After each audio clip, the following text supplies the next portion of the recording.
नमस्कार दोस्तों, आपका स्वागत है हमारे चैनल में। आज की इस वीडियो में हम जानेंगे वट सावित्री व्रत का महत्व, इसकी पूजा विधि और संपूर्ण पौराणिक कथा, जिसे सुनने और पढ़ने से अखंड सौभाग्य का आशीर्वाद प्राप्त होता है। तो वीडियो को अंत तक जरूर देखें। वट सावित्री व्रत क्या है?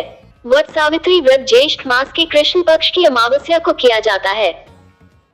यह व्रत विशेष रूप से विवाहित महिलाओं द्वारा अपने पति की दीर्घायु, सुख समृद्धि और अखंड सौभाग्य की कामना से रखा जाता है। इस दिन माता सावित्री, सत्यवान और यमराज की पूजा की जाती है। मान्यता है कि माता सावित्री ने अपने पतिव्रत और दृढ़ संकल्प के बल पर यमराज से अपने पति सत्यवान के प्राण वापस प्राप्त किए थे। पूजा विधि: सुबह स्नान करके स्वच्छ वस्त्र पहने, वट वृक्ष के नीचे मिट्टी की बनी सावित्री, सत्यवान और भैंसे पर सवार यमराज की प्रतिमा स्थापित करें।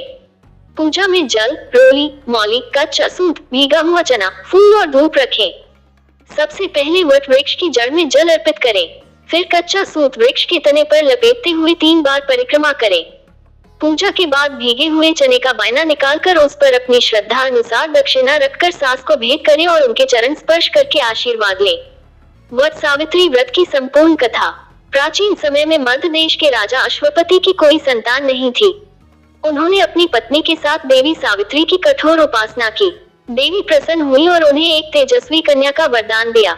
समय आने पर उनके घर एक सुंदर और गुणवान पुत्री का जन्म हुआ, जिसका नाम सावित्री रखा गया। जब सावित्री विवाह योग्य हुई, तब राजा अश्वपति ने उन्हें अपना योग्य वर स्वयं चुनने की अनुमति दी। सावित्री ने वन में रहने वाले राजा धुमतसेन के पुत्र सत्यवान को अपना पति चुना। उसी समय देवर्षि नारद वहां आए। उन्होंने बताया कि सत्यवान अत्यंत गुणवान है, लेकिन उनकी आयु बहुत कम है और विवाह के 1 वर्ष बाद उनकी मृत्यु निश्चित है। राजा अश्वपति चिंतित हो गए और सावित्री से किसी अन्य वर को चुनने का आग्रह किया। लेकिन सावित्री ने दृढ़ता से कहा, आर्य कन्या एक ही बार पति का वरण करती है। मैं सत्यवान को ही अपना पति मान चुकी हूँ। इसके बाद दोनों का विवाह हो गया और सावित्री अपने पति तथा सास ससुर के साथ वन में रहने लगी। जब सत्यवान की मृत्यु का समय निकट आया, तब सावित्री ने 3 दिन का कठिन व्रत और उपवास रखा। निर्धारित दिन सत्यवान लकड़ी काटने जंगल गए। सावित्री भी उनके साथ चली गई। लकड़ी काटते समय सत्यवान के सिर में तेज पीड़ा हुई। वह नीचे उतरकर वट वृक्ष के नीचे लेट गए और अपना सिर सावित्री की गोद में रख लिया। कुछ ही क्षणों बाद यमराज वहां आए और सत्यवान के प्राण लेकर चल पड़े। सावित्री भी यमराज के पीछे पीछे चलने लगी। यमराज ने कई बार उन्हें लौट जाने को कहा, लेकिन सावित्री ने कहा, जहाँ पति वही पत्नी, यही धर्म और यही मर्यादा है।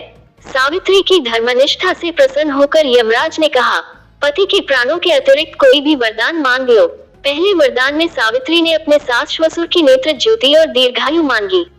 यमराज ने तथास्तु कह दिया। फिर भी सावित्री उनके पीछे चलती रही। दूसरे वरदान में उन्होंने अपने ससुर का खोया हुआ राज्य वापस मांगा। यमराज ने यह वरदान भी दे दिया। सावित्री फिर भी नहीं रुकी। तीसरे वरदान में उन्होंने 100 पुत्रों की माता बनने का वरदान मांगा। यमराज ने यह वरदान भी स्वीकार कर लिया। तब सावित्री ने विनम्रता से कहा, प्रभु, आपने मुझे 100 पुत्रों का वरदान दिया है, लेकिन पति के बिना मैं माता कैसे बन सकती हूँ? यमराज उनकी बुद्धिमानी, धर्मनिष्ठा और पतिव्रत से अत्यंत प्रसन्न हुए। उन्होंने सत्यवान के प्राण वापस लौटा दिए। सावित्री वट वृक्ष के पास पहुंची और सत्यवान फिर से जीवित हो उठे। घर लौटने पर उनके सास ससुर की आंखों की रोशनी वापस आ गई और उनका खोया हुआ राज्य भी उन्हें मिल गया। आगे चलकर सावित्री 100 पुत्रों की माता बनी। इसी कारण आज भी वट सावित्री व्रत को अखंड सौभाग्य, पति की दीर्घायु और सुखी वैवाहिक जीवन का प्रतीक माना जाता है। इस कथा से हमें शिक्षा मिलती है कि सच्ची निष्ठा, अटूट विश्वास, धर्म का पालन और दृढ़ संकल्प से असंभव कार्य भी संभव हो जाते हैं। माता सावित्री का जीवन हमें साहस, धैर्य और पतिव्रत धर्म की महान प्रेरणा देता है।